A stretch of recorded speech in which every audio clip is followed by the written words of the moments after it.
पढ़ते हैं आज कॉस्ट अकाउंट में।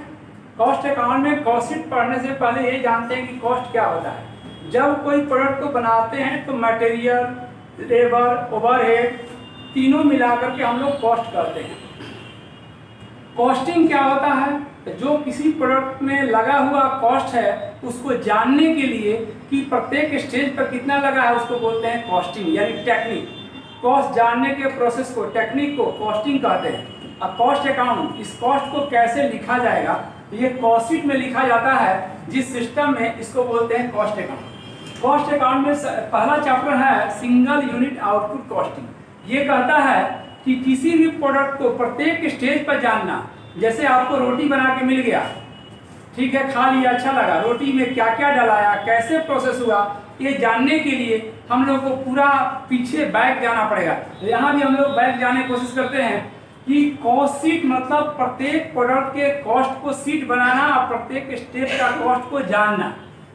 फॉर एग्जाम्पल यहाँ कॉस्ट शीट लिखेंगे, फैन बनाने जा रहे हैं 100 फैन, यहाँ पर लिखे अमाउंट, यहाँ लिखे यूनिट। ये अमाउंट मतलब जितना 100 फैन बनेगा उसका कॉस्ट। यूनिट मीन्स होता है कि एक फैन अगर इसमें से बेचेंगे तो ये कॉस्ट जानकारी होना जरूरी है, तभी हम बेच पाएंगे एक फैन का।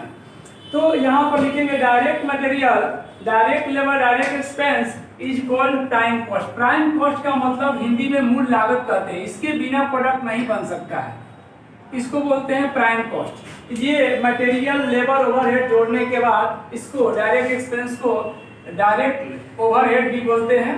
ये 30,000 आया, इसको बोलेंगे प्राइम कॉस्ट। ये हमारा प्रारंभिक लागत, शुरुआती लागत प्रोडक्ट पे होता है। उसके बाद ये प्रोडक्ट फैक्ट्री में जाता है, तो फैक्ट्री में मेरा 30% कॉस्ट लगा है प्राइम कॉस्ट का, यानी प्राइम कॉस्ट है 30,000, इसका 30% 9,000, इसका 30% 9,000। ये 9,000 ऐड करने के बाद फैक्ट्री कॉस्ट या वर्क कॉस्ट निकल जाता है। इसमें हम लोग जोड़ते हैं ऑफिस ऑन कॉस्ट या ऑफिस एक्सपेंस, यानी ऑफिस के द्वारा प्रोडक्ट बनने के बाद हम लोग बेचने के लिए एक मैनेजमेंट करते हैं, एक ऑफिस खोलते हैं जहां से डील करते हैं, उसका खर्च भी उस प्रोडक्ट पर रखा जाता है। 11,000 आ गया 50,000। 50,000 ये 100 फैन का लागत है, 100 फैन का कॉस्ट है कितना? 50,000।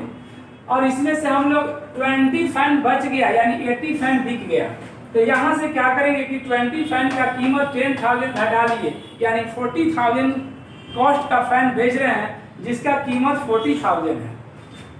हम लोग जब बेचने जाते हैं उससे पहले हम लोग पैकिंग, एडवर्टाइजमेंट, सेलिंग ये सब काम करते हैं। तो सेलिंग एंड डिस्ट्रीब्यूशन एक्सपेंस हम लोग लिखेंगे, कह रहा है कि सेलिंग एंड पैकिंग चार्ज एक फैन का 10 रुपया होता है। तो यहाँ 80 फैन है, 80 × 10 800 रुपया पूरे के पूरे पैकिंग चार्ज खर्च हुआ है, यानी 40,800 खर्च हुआ है। अब हम बेचे कितना में? 48,000 में, एक फैन 600 में बेचे हैं और एक फैन का कीमत कितना लगा है? 510 रुपया। 510 का सामान 600 में बेचे हैं तो आपका प्रॉफिट 90 रुपीज हो गया। ये कॉलम इसलिए बनाते हैं कि एक यूनिट का कॉस्ट पता चले, और एग्जाम में भी ये कॉलम नहीं भी पूछे फिर भी आपको बनाना जरूरी है कि पर यूनिट कॉस्ट। इससे आपका प्रेजेंटेशन बनता है, ये पता चलता है कि आपने जो कॉस्ट पढ़ा उसमें कैसे कॉस्ट को डिटरमाइन करके आपने दिखाया। तो आपको दिखाना होगा एक एक यूनिट के कॉस्ट, यानी मटेरियल लगा एक फैन में 100 रुपया का, लेबर लगा 150 का, डायरेक्ट एक्सपेंस लगा 50 रुपया का, यानी 300 प्राइम कॉस्ट लगा एक फैन में। और पूरा फैन जब बात करें तो इधर ये फुल वैल्यू हो गया, ये पर यूनिट वैल्यू हो गया। तो ये आपका कॉस्ट शीट बना और इसी से आपको ये पता चला कोई भी बिजनेसमैन अपने बिजनेस के प्रॉफिट कैसे रखता है। सबसे पहले कॉस्ट डिटरमाइन करता है, उसके बाद उसका प्रॉफिट कोई 10%, कोई 20%, कभी कभी क्वेश्चन में आपको भी दिया रहेगा कि ये 40,800 कॉस्ट और sale price 25% of cost price, तो इसका 25% यहाँ लिखेंगे, कॉस्ट में जोड़ देंगे, जो आएगा उसको क्या कहेंगे? प्रॉफिट कहेंगे। यानी कभी कभी बोलेगा सेलिंग प्राइस पर 10% प्रॉफिट, 20% प्रॉफिट, तो सेलिंग पर प्रॉफिट लिखिएगा, यहाँ सेलिंग लिखिएगा, उस पर प्रॉफिट निकालिएगा, इसमें से घटाइएगा, ये कॉस्ट निकल जाएगा। यानी इसमें आपको कई तरह से क्वेश्चन पूछा सकता है। डायरेक्ट सेल दिया तो घटा के प्रॉफिट निकाल दिए, इस पर प्रॉफिट देगा तो प्रॉफिट जोड़ के सेल प्राइस निकाल दीजिएगा और सेल प्राइस का प्रॉफिट लिखेगा तो आप मानिएगा कि सपोज सेल इक्वल टू 100 और प्रॉफिट इक्वल टू 20, तो 20 सेल में से माइनस होगा 100 में से 20 तक कॉस्ट कितना बचा 80, तो 80 आपका कॉस्ट कहलाएगा। कॉस्ट 80 है कितना, तो 100 है कितना निकल जाएगा और आपका प्रॉफिट निकल जाएगा। तो ये आपका रहा कॉस्ट शीट और इसमें ये एक फॉर्मेट है जिसके थ्रू आप कॉस्ट शीट बना सकते हैं। अगर वीडियो अच्छा लगे तो लाइक करें, सब्सक्राइब करें। Thank you.